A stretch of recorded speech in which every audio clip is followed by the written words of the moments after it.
So I gotta be honest with you, I'm pretty excited about this microphone, and I'm talking about the TechZone Stellar X2.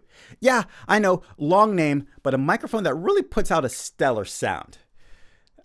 Honestly, that pun was not intentional.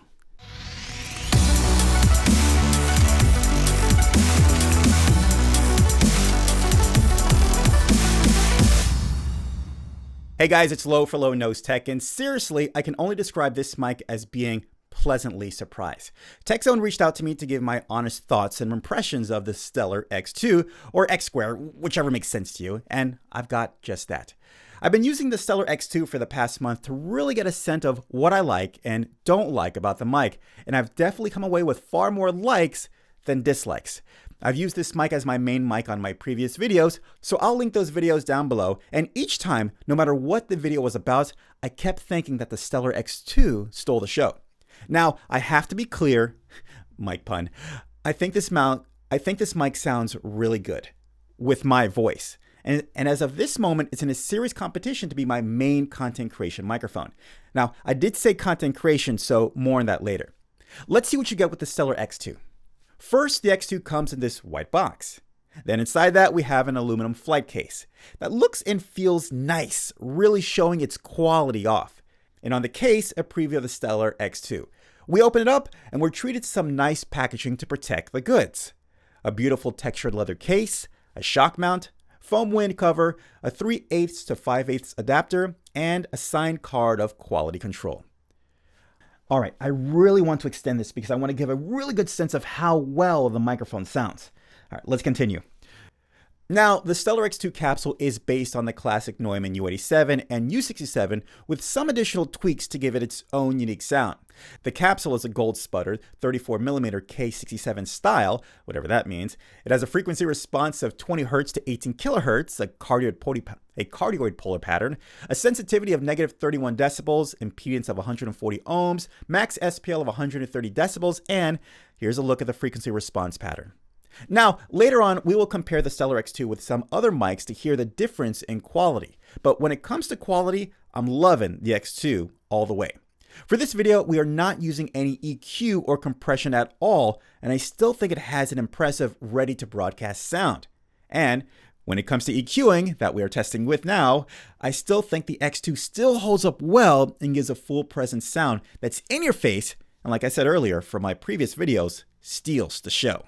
For this video, I have the X2 connected to my audience ID4 and the dial turned to about 1 o'clock, targeting for peaks to hit at -12 decibels, and then of course I'll raise the levels in post. So let's do a Plosive test.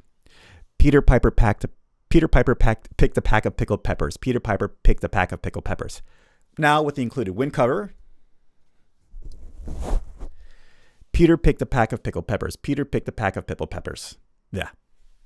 Now, for my use, I find I don't need the wind cover.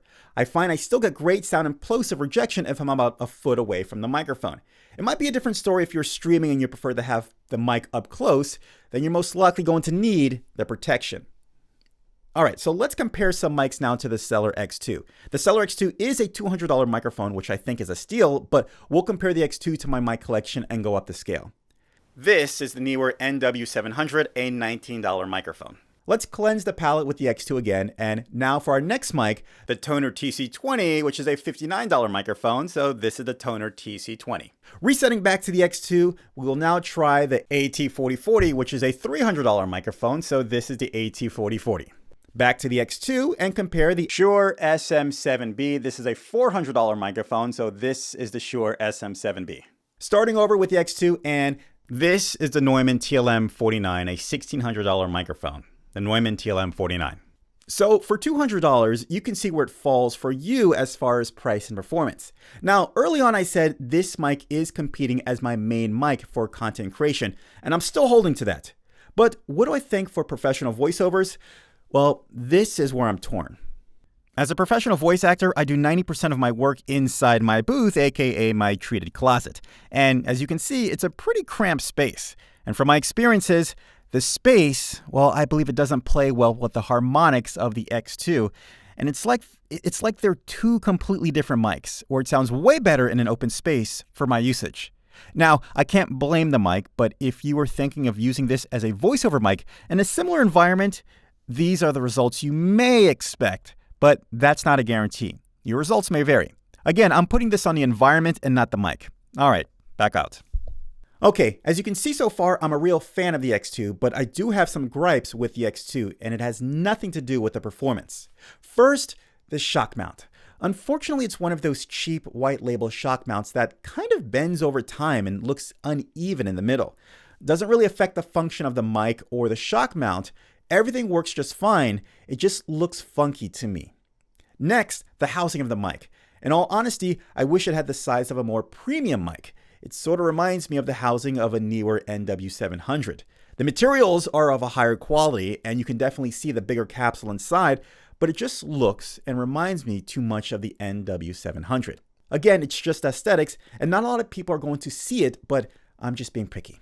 I'm sure they put all the resources into creating a great sounding mic, but I would have done without the aluminum case, wind foam, shock mount to give me a more substantial body. Again, just my preference, and it doesn't affect the sound or quality.